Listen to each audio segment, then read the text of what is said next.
कि मंत्री मर्दा और तेजस्वी भैया के अब विपक्ष में के मर्दा मंगबू तो सम्राट चौधरी के कि हीरो नेता मंगबू और चिराग भैया के दे आए हाय जवान।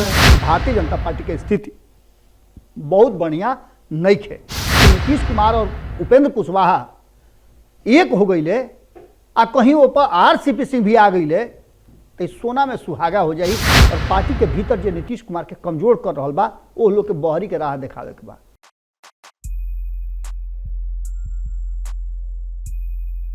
बड़ी राज दफन बा ए पहाड़ के बीच, बड़ी राज दफन बा ए पहाड़ के बीच, कभी पत्थर के खामोशी सुन के देखो। गोड़ा तनी हेरा से अभिनंदन बा खूंटा ठोका। बड़ा तेजी से बिहार के राजनीति बदलत रहा और ये बदलाव में एगो नया मोड़ आ गई बा। रुआ लगातार सुनले होकर कि नीतीश कुमार जी समाधान यात्रा बढ़न और समाधान में व्यवधान पैदा हो गई बा उनका पार्टी में। लेकिन ये व्यवधान के पीछे के जब रुआ तह में जा करके बात समझो, जब रुआ एक एक करके नेता लोग से बात करब हिगरा हिगरा के, तो रुआ बुझाई कि आखिर मामला का बा और काहे इतना ज़्यादा एगो लंबा समय के बाद फिर से खौलल बा जनता दल यूनाइटेड।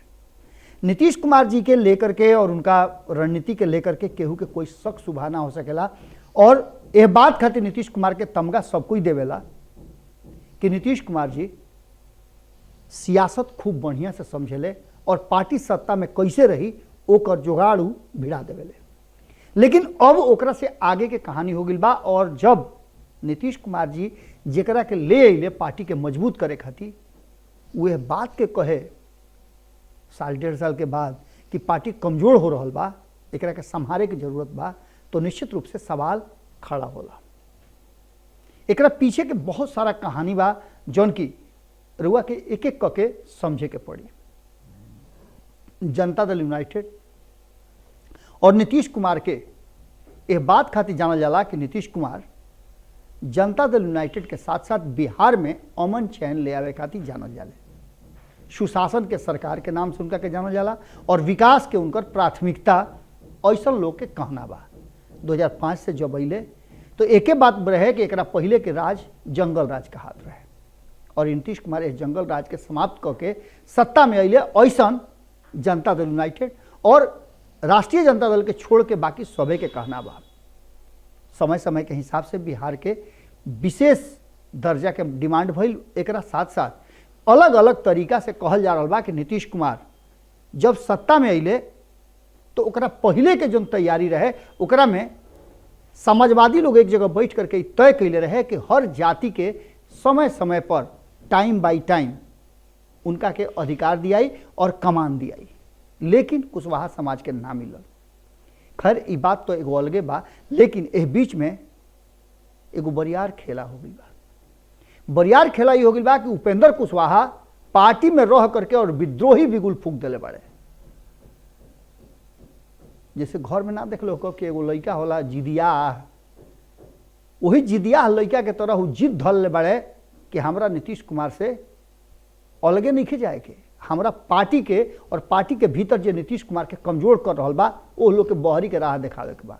ई घर हमार है, एक बंटवारा हमार हिस्सा चाहिए। लेकिन हिस्सा चाहिए तो वो लोग के बहरी क के हिस्सा चाहिए। नीतीश कुमार और उपेंद्र कुशवाहा एक भी बैठ के यह बात के फैसला करी है कि केकरा हिस्सा में का जाई, ना कि केहू बाहर वाला आके करी। और यह बात के लेकर के लगातार चर्चा हो रहा बा।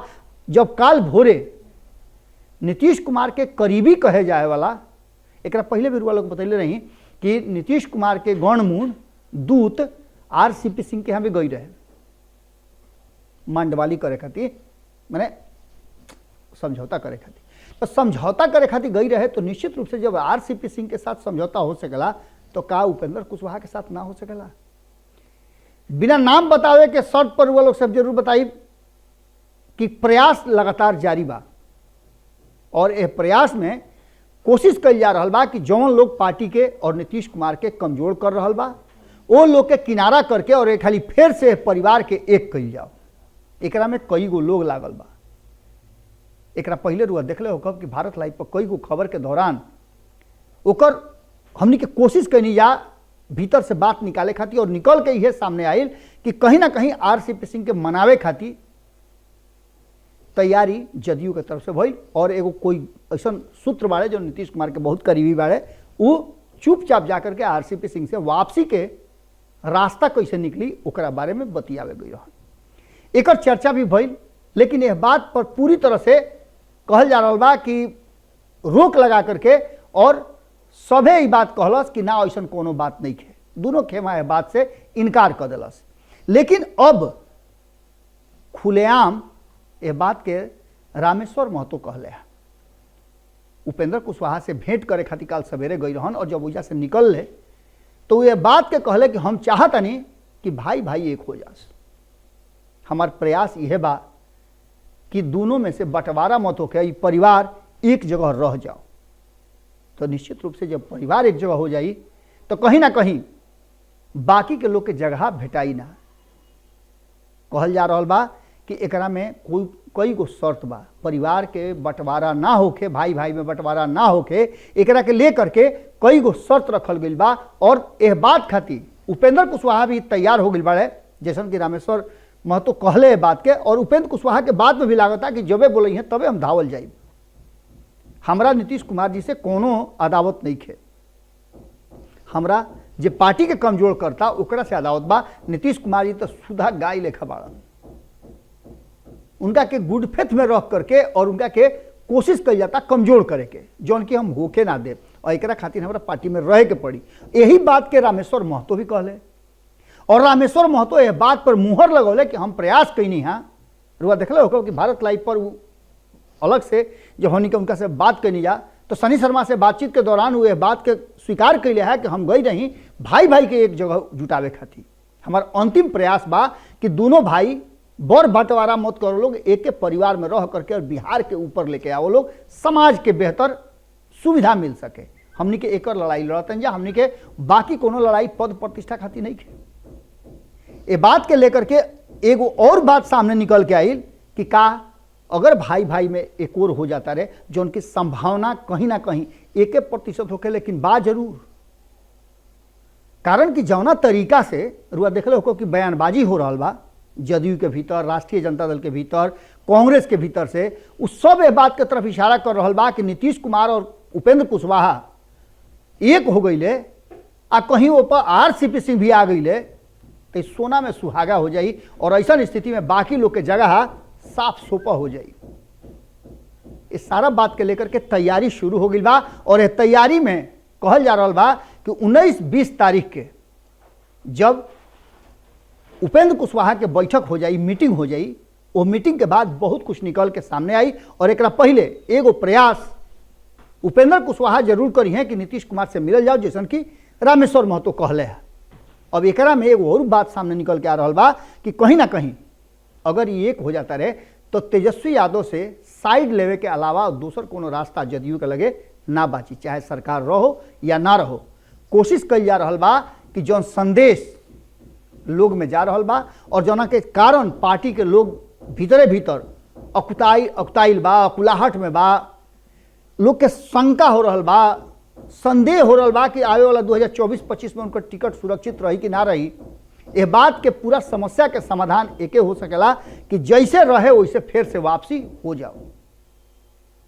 यानी कि संभावना ये भी व्यक्त की जा रहा बा कि नीतीश कुमार जी खाली फिर से भारतीय जनता पार्टी के साथ जा करके और सरकार बना सकले, 2024 और 25 के चुनाव लड़ सकेले। लेकिन यही संभावना पर हमने के विचार करनी जा। और इस संभावना भारतीय जनता पार्टी के तरफ से अभी रास्ता ब्लॉक कर गई बा, लेकिन परमानेंट नहीं है। रुआ देखल नहीं कि वन वे रास्ता बनावल जाला तो वजह लोहा के रख दियाला, जो रोक होला, कृपया दाएं जाएं, कृपया बाएं जाएं, डाइवर्सन है, वैसने रख दिहल गई बा रोक, ओकरा के हटावल भी जा सकेला। रुआ देखल होगा कि चौराहा उराहा पर जब वन वे होला तो घड़ी ओकरा के सरकार के गुड़का के रख दियाला। ओसा ही भारतीय जनता पार्टी गुड़का के रख दिले बा, जब इच्छा हुई तो ओकरा के हटावल जा सकेला, परमानेंट देवाल नहीं है। ये बात के लेकर के लोग गंभीरता से सोचब जरूर। कारण कि बिहार के राजनीति क्षणे क्षण करवट ले रहल बा और 2024 आ 25 के तैयारी में भारतीय जनता पार्टी के भी पक्का भरोसा चाहिए कि वो 2024 में खाली फिर से नरेंद्र मोदी के प्रधानमंत्री के कुर्सी पर बैठा दे। ए बीच में कांग्रेस जौन भारत जोड़ो यात्रा कैला सा ओकरा पर भले भारतीय जनता पार्टी बोलत मत होखे, लेकिन जौन इनपुट बा आरएसएस के वो बात के तरफ इशारा कर रहा बा कि भारतीय जनता पार्टी के स्थिति बहुत बढ़िया नहीं है। अगर अलग अलग राज्य में भारतीय जनता पार्टी के विद्रोह हो गई, विरोध हो गई, तो ये बात रुआ मान के चली कि सत्ता में खाली फिर से आवे के सपना चकनाचूर हो सकेला। ऐसा स्थिति में भारतीय जनता पार्टी जौन ई नया पैंतरा और नया परिवर्तन भइल बा बिहार के राजनीति में कि भाई भाई एक हो सकेले, कोई बंटवारा ना होई, भारतीय जनता पार्टी खातिर बहुत बड़ा कहल जाई तो चिंता के कारण बन जाई। अगर ऐसा होता तो कैसन लागल ये विश्लेषण जरूर बताई सब है ऐसे कि बिल्कुल नया और जो धारा चल रहा है ओकरा विपरीत कई खबर बा। ऐसा खबर खातिर रुआ लोग निश्चित रूप से इंतजार करत हो खब, कारण कि बिहार में जितना माहौल गरमाइल बा ओकरा में ये कहीं ना कहीं रुआ आत्मा के दिल के ठंडक जरूर पहुँचाई कि आवे वाला बिहार के भविष्य कौना करवट बैठी। फिर रुआ लोग से काल भेंट हुई।